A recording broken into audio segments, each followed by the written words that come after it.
जब समय बुरा चलता है तो कुत्ते भी शेर का शिकार कर लेते हैं। कुछ ऐसा ही हाल रोहन का हो गया था। अपने जीवन के 5 साल में ही उसने जीवन के असल सत्य को जान लिया था। हुआ कुछ यूं कि 5 साल पहले जब रोहन 26 वर्ष का था, तब उसने अपना खुद का व्यापार शुरू किया था। कम अनुभव होते हुए भी उसके भाग्य ने उसका साथ दिया और अगले 2 साल में ही उसने अपने व्यापार में वो ऊंचाइयां हासिल कर ली थी जो अधिकतर लोग अपने पूरे जीवन में भी नहीं कर पाते। 28 साल की उम्र में जब किसी को इतना नाम और शोहरत मिल जाए तो उसे हजम कर पाना हर एक के लिए मुमकिन नहीं होता। ताकत और पैसा कमाना जितना कठिन होता है, उससे कहीं ज्यादा मुश्किल उस ताकत का सही इस्तेमाल करना होता है। रोहन के साथ भी ऐसा ही हुआ। उसने नाम और शोहरत तो बहुत कमा ली थी, लेकिन जीवन का अनुभव ना होने के कारण वो उसका सही इस्तेमाल नहीं कर पाया। जिस प्रकार मक्खी गुड़ के पास खिंची चली आती है, उसी प्रकार रोहन के इर्द गिर्द अब ऐसे भ्रष्ट, कपटी और धोखेबाज लोगों का हुजूम लगने लगा जो मीठी मीठी बातें करके उसका फायदा उठाने में कभी नहीं चूकते थे। जिन मित्रों को रोहन अपना हितैषी मानता था, वही लोग कुछ समय बाद उसकी पीठ में छुरा घोंपने वाले थे और रोहन इस बात से अनजान उन लोगों के लिए हर दिन दावत करता, उनकी हर ख्वाहिश पूरी करता। रोहन के माता पिता अक्सर उसे समझाया करते कि बेटा, अपने दोस्तों पर इतना भी विश्वास करना ठीक नहीं है, लेकिन कामयाबी के नशे में चूर रोहन कहाँ अपने माता पिता की बात सुनने वाला था। लेकिन समय जब अपनी करवट बदलता है तो रावण जैसे ज्ञानी पंडित के भी कान के पर्दे खुल जाते हैं। लंका का राजा रावण, जिसने अपनी पत्नी मंदोदरी, अपने भाई विभीषण, कुंभकर्ण और अपने बेटे मेघनाथ की बात को अनसुना कर दिया, समय की हुंकार के आगे उसे भी अपने प्राण न्योछावर करने पड़े। रोहन, जिसने कभी अपने माता पिता की भावनाओं को नहीं समझा, जो मदमस्त हाथी की तरह बेफिक्र आने वाले कल से निश्चिंत अपने दोस्तों के साथ अय्याशी करता फिरता था, उसका व्यापार अब धीरे धीरे चौपट होने लगा था। उसने धन की कद्र करनी छोड़ दी थी। एक की जगह 10 खर्चना उसकी आदत बन चुकी थी और किसी ने क्या खूब कहा है कि लक्ष्मी उपयोग के लिए है, ना कि भोग के लिए। आखिरकार रोहन को ऐसा समय भी देखना पड़ा जब उसके पास एक समय का खाना खाने तक के पैसे नहीं बचे, और ये पूरा काल चक्र इतनी तेज गति से चला कि रोहन को संभलने का वक्त तक नहीं मिला। लेकिन ऐसे वक्त में जब उसके पास खाने तक के पैसे नहीं थे, उस समय भी उसके पास शराब की बोतल मौजूद थी। उस बोतल को देखकर उसकी आंखों में आंसू आ गए। वो सोचने लगा कि हाय, कितना मूर्ख हूं मैं। जिन मित्रों की हमेशा दावत करता रहा, हमेशा जिनको पिलाता रहा, आज उसको खाना खिलाने के लिए उनमें से कोई उसके पास वहां नहीं है।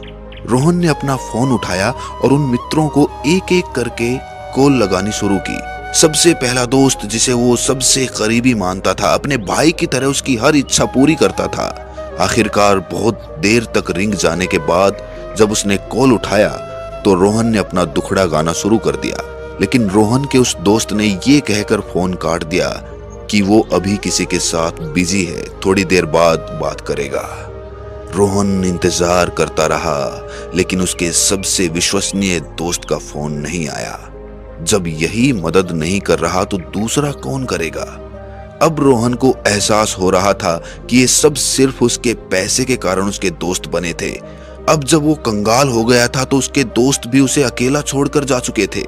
जब भी कोई इंसान खुद को अकेला, परेशानियों से घिरा हुआ महसूस करता है तो उसका साथ सिर्फ उसका परिवार देता है, और परिवार में भी सबसे ज्यादा उसके माता पिता। सौभाग्यशाली हैं वो लोग जिनका अकेलापन दूर करने के लिए उनका परिवार उनके साथ खड़ा होता है। आज उसे अपने माता पिता की कही हुई एक एक बात याद आ रही थी। वो सोचने लगा कि काश वो उस समय अपने माता पिता की बात समझ लेता, लेकिन समय की एक फितरत है, वो अतीत में पीछे लौटकर नहीं जा सकता, और इसी कारण जो गलतियां आपसे हो चुकी वो पीछे पलटकर ठीक नहीं की जा सकती। हाँ, उन गलतियों से सीख लेकर जीवन में आगे बढ़ा जा सकता है। और जीवन की वास्तविकता यही है कि जीवन में गलतियां सब करते हैं। कुछ लोग एक ही गलती बार बार दोहराते रहते हैं और इसीलिए उनका जीवन पशुवत हो जाता है और वो जीवन में कभी सफल नहीं हो पाते। लेकिन समझदार लोग एक गलती से सीख लेकर हमेशा नई गलती करते हैं पुरानी गलती को दोहराते नहीं हैं और इसीलिए उनका पूरा जीवन एक ऐसी किताब बन जाता है जो अनुभवों से भरी हुई होती है। लेकिन रोहन के जीवन का ये पहला ऐसा अनुभव था जिसने उसे अंदर से तोड़ दिया था। निराशा और उदासी ने उसके चेहरे को नीरस बना दिया था। वो अपनी इस गलती के कारण इतना पश्चाताप से भर गया था कि उसे अपना जीवन ही व्यर्थ लगने लगा था। ऊपर से उसके परिवार और उसके सगे संबंधियों के कटाक्षों के कारण वो अपने आप को इस दुनिया का सबसे बड़ा मूर्ख समझने लगा और समय के साथ धीरे धीरे वो अपनी ही ताकत, अपने ही सामर्थ्य को भूलने लगा था। किसी ने क्या खूबसूरत बात कही है कि अगर किसी को बर्बाद करना हो तो कोई ऐसी चाल चलो कि उसका खुद पे से विश्वास ही उठ जाए। आत्मविश्वास के बिना इंसानी शरीर सिर्फ हाड़ मांस का एक पुतला है जो सांस तो ले रहा है लेकिन उसके प्राण लक्ष्यहीन हो चुके हैं। रोहन धीरे धीरे ये भूल चुका था कि वो वही रोहन है जिसने 26 वर्ष की आयु में बड़े बड़े व्यापारियों को पीछे छोड़ दिया था, जो इतनी गति और इतने जोश से आगे बढ़ा था कि उसके विरोधियों को उससे ईर्ष्या होने लगी थी। अब चूंकि रोहन 32 वर्ष का हो चुका था तो उसके माता पिता को उसके विवाह की चिंता सताने लगी। लेकिन कोई भी पिता अपनी बेटी का विवाह ऐसी जगह करना पसंद करेगा जो उसका अच्छे से पोषण कर सके, जो अच्छा कमाता हो। इसीलिए रोहन के माता पिता उस पर दबाव बनाने लगे कि कुछ तो करो, अगर खुद का काम शुरू नहीं कर पा रहे तो किसी और के पास काम पर जाया करो, ऐसे खाली बिठाकर हम कब तक तुम्हारा पेट भरते रहेंगे। और आखिरकार रोहन एक कारखाने में काम पर जाने लगा। ये उसके जीवन का पहला ऐसा अनुभव था जब वो किसी और के नीचे काम कर रहा था। अपने मालिक की डांट सुनना, दिन भर मजदूरों की तरह मेहनत करना और महीने के आखिर में थोड़ी सी तनख्वाह हथेली पर रखकर घर वापस चले आना, कुछ ऐसी हालत हो गई थी उसकी। जब भी कारखाने में घुसता तो उसकी छाती पर सांप लौट जाता, ये सोचकर कि वो अतीत में ऐसे ही कारखाने का मालिक था और आज उसे एक मजदूर बनकर कारखाने में काम करना पड़ रहा था। पर कहते हैं कि खाली बैठने से अच्छा है खुद को किसी काम में लगा देना। कारखाने में काम करने के कारण रोहन की चेतना में ये ख्याल आया कि मालिक से मजदूर बनने का सफर कितना तकलीफ देता है। घर पर खाली बैठे हुए उसे कभी ये ख्याल नहीं आया था। और अब चूंकि रोहन कमाने लग गया था तो उसके माता पिता ने झटपट उसका विवाह करने का निश्चय कर लिया। और देखते ही देखते वो दिन भी आ गया जब रोहन का विवाह एक सुंदर, सुशील और गुणवान युवती के साथ संपन्न हो गया।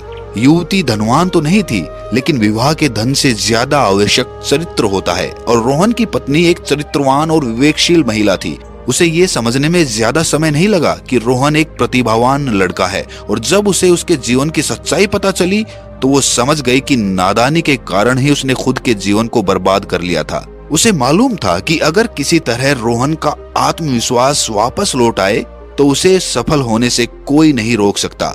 इसीलिए रोहन की पत्नी उसे एक भिक्षु के पास लेकर पहुंची जो किसी के भी चित्त की मनोदशा भांप लेता था और उसे एक ऐसा मंत्र बताते थे जिससे वो सफलता की सीढ़ी चढ़ते चले जाता था। आखिर क्या था वो मंत्र? रोहन भी ये जानने के लिए बड़ा उत्सुक था। आखिर कोई मंत्र ऐसा भी हो सकता है जो उसे सभी विपत्तियों से बचाकर एक आदर्श जीवन की तरफ अग्रसर कर दे। जब रोहन और उसकी पत्नी उस भिक्षु के पास पहुंचे तो वहां पर लोगों की भीड़ देखकर रोहन आश्चर्यचकित हो गया। रोहन चाहता था कि जब ये भीड़ छट जाए तो एकांत में भिक्षु से बात करना ज्यादा अच्छा रहेगा। संध्या समय जब सूरज ढल रहा था तो एक अभूतपूर्व शांति आश्रम में फैली हुई थी। ये भिक्षु के ध्यान का समय था।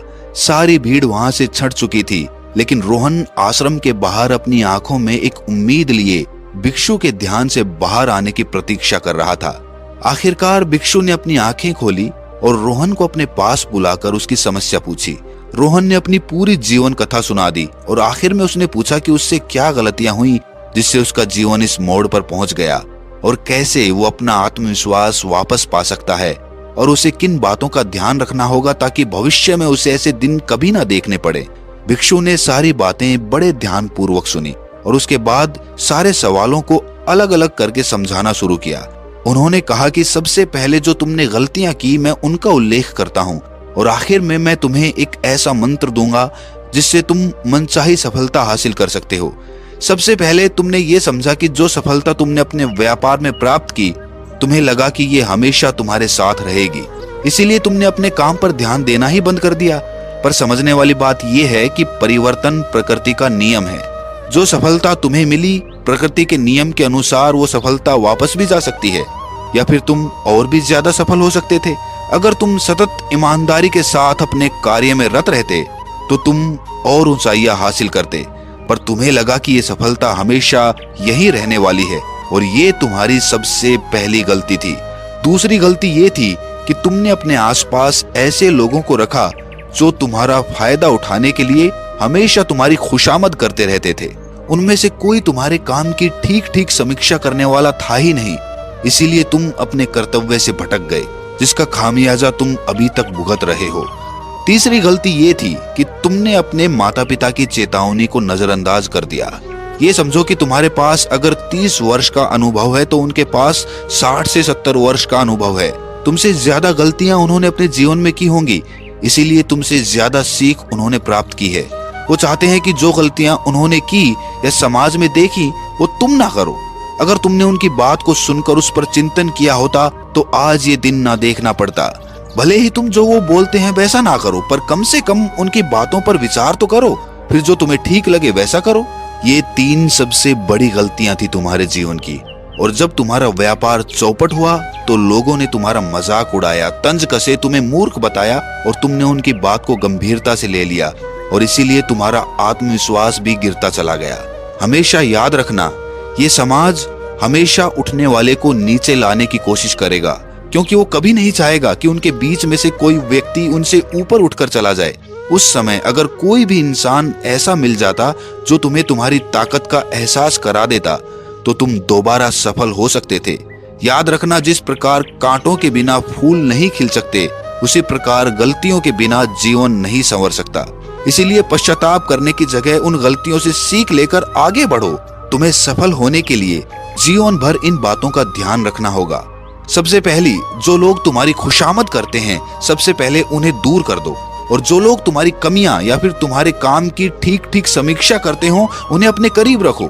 उनकी सलाह बड़े ध्यान से सुनना और गुस्सा करने की जगह उनकी कही हुई बातों पर बिना पक्षपात के चिंतन करना, ये सबसे पहला मंत्र है। दूसरा मंत्र, किसी भी पड़ाव को आखिरी पड़ाव मत मान बैठना। जीवन निरंतर चलते रहने का नाम है, मौत ही अंतिम विश्राम है। इसीलिए जीवन की धारा के साथ बहते जाओ, ना रुको और ना हार मानो। यही जीवन के 2 मंत्र हैं जिनसे तुम बड़ी से बड़ी सफलता हासिल कर सकते हो। इसके बाद भिक्षु अपने रात्रि के भोजन के लिए वहां से प्रस्थान कर गए और रोहन अपनी पत्नी के साथ अपने घर वापस लौट आया। घर वापस लौटकर रोहन की पत्नी ने रोहन से कहा कि मैं चाहती हूँ कि तुम दोबारा से अपना व्यापार शुरू करो। व्यापार के लिए धन चाहिए तो तुम मेरे गहने ले जाओ, लेकिन खुद पर विश्वास रखो और तुम सफल जरूर हो जाओगे। और ये कहकर रोहन की पत्नी ने अपने सारे गहने रोहन को सौंप दिए और अब रोहन का आत्मविश्वास वापस लौट आया था और उसने दोबारा से अपना व्यापार शुरू किया और कुछ ही समय बाद रोहन का व्यापार फिर से चल निकला। हालांकि इस बार उसे पिछली बार जितनी सफलता नहीं मिली थी, लेकिन फिर भी उसका व्यापार ठीक चल रहा था। धीरे धीरे चलते चलते वो अपने जीवन में संभलने लगा और एक अच्छा जीवन जीने लगा। तो दोस्तों, कैसी लगी ये कहानी आपको कमेंट सेक्शन में जरूर बताना, और अच्छी लगी हो तो इस चैनल को सब्सक्राइब करके नोटिफिकेशन बेल को जरूर प्रेस कर देना। तो मिलते हैं अगली कहानी में, तब तक के लिए अपना ख्याल रखें।